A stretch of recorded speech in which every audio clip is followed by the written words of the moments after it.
महाराजा Chhatrasal Bundelkhand university Chhatarpur में कार्य परिषद की बैठक हुई। बैठक के दौरान युवक कांग्रेस ने छात्रों से अवैध वसूली करने का आरोप लगाया, जमकर हंगामा किया। इस दौरान राज्यपाल के नाम एक ज्ञापन सौंपा गया। छात्रों की समस्याओं का तत्काल निराकरण करने की मांग भी उठाई गई। युवक कांग्रेस के छतरपुर जिलाध्यक्ष लोकेंद्र वर्मा के नेतृत्व में युवा कांग्रेस कार्यकर्ताओं के सौंपे गए इस ज्ञापन में कहा गया कि महाराजा कॉलेज को यूनिवर्सिटी से मर्ज करने के बाद स्नातक के छात्रों से 140 रुपए और पीजी के छात्रों से 275 रुपए के हिसाब से बुंदेलखंड के गरीब छात्रों से हर साल तकरीबन 25 से 30 लाख रुपए की अवैध वसूली की जा रही है। उन्होंने कहा, यूनिवर्सिटी में कोई जनभागीदारी समिति नहीं है।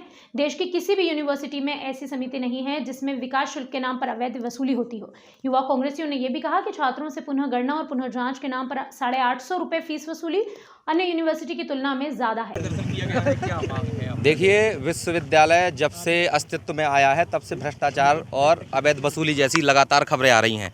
आज युवा कांग्रेस के द्वारा 9 सूत्रीय मांगों को लेकर आज न सिर्फ चेताया गया है बल्कि आगे भविष्य के लिए उनको स्पष्ट संदेश दे दिया गया है कि अगर 20 दिवस के अंदर ये हमारी मांगें पूरी नहीं हुई तो हम समस्त जिले के महाविद्यालयों को बंद करने का काम करेंगे, साथ ही विश्वविद्यालय को भी ताला लगाने का काम करेंगे युवा कांग्रेस। जिस तरीके से आपने कहा कि जो रिवॉल्यूशन था उनके द्वारा के कोरोना काल रहा है, कोरोना काल के दौरान उन बच्चों से अवैध वसूली की गई, लेकिन उनका ये कहना है कि ये तो पहले से ही फिक्स थे रेट। देखिए, ये लोग, हमने अभी, आप लोगों ने भी शायद सुना होगा, ये लोग हमेशा घुमाने का काम करते हैं। आप मुझे एक बात बताइए, जब कोई संस्था किसी विश्वविद्यालय में परिवर्तित होती है तो जो उसका बजट होता है वो आप उसके कंस्ट्रक्शन कामों में कि आप क्लासरूम बनाइए, सारी चीज़ें बनाइए, ठीक है, ये तो ठीक है। मतलब ये हो गया कि महाराजा कॉलेज जो जनभागीदारी समिति बना के उस पैसे का उपयोग किया करता था, ये लोग अवैध वसूली कंटिन्यूसली करेंगे, इनको तो अधिकार ही नहीं है।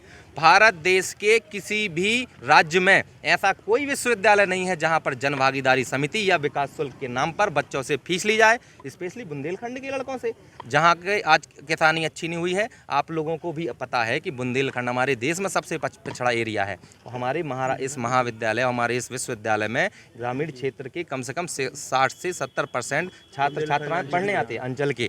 तो अब ये सोचिए, आप उनको 850 रुपये रिवैल्यूएशन के नाम पे, मैं एक और इल्ज़ाम लगाना चाह रहा हूँ कि ये जो 850 रुपये का इन्होंने लूटने का काम किया है ना रिवैल्यूएशन के नाम पे, आप देख लेना, निश्चित तौर पर ये इनमें से 50% छात्र छात्राओं को ये पास भी करेंगे, ताकि ये मनमाने तरीके से फेल करें, फिर एक मोटी रकम जो है वो रिवैल्यूएशन कॉपी चेक कराने के नाम पे वसूलें और अपना पेट भरें।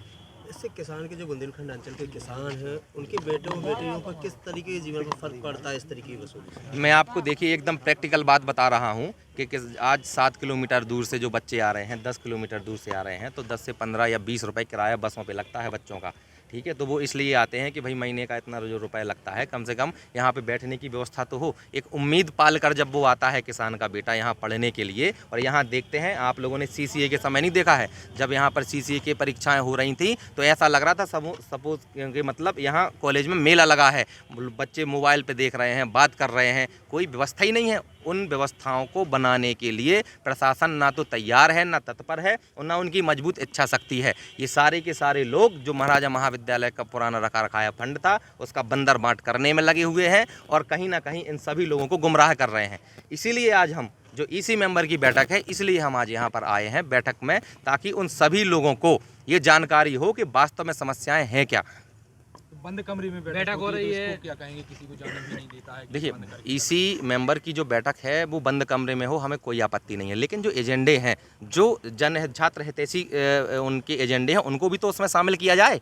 आज हमने जब बोला उनसे कि जो 850 रुपया फीस ले रहे हैं यहाँ पे रिवैल्यूएशन के नाम पे, आज तत्काल रूप से आप एजेंडे में लाएं, और ये तो आप कर सकते हैं, ये कोई बड़ी बात नहीं है। और विकास शुल्क के नाम पे 140 रुपये और 275 रुपये जो ले रहे हैं, इसको भी तत्काल बंद किया जाए। मध्य प्रदेश शासन चाहती ही नहीं है कि ये विश्वविद्यालय अच्छा बने, इसलिए तो फंड्स नहीं भेज रहे हैं। इसलिए उन्होंने, आप इनका इतिहास देखिए ना, थापक जी का इतिहास देखिए, उज्जैन यूनिवर्सिटी में रहे, आप देखिए वहाँ पे इतिहास क्या किया है इन पर जाँचें चल रही हैं भैया।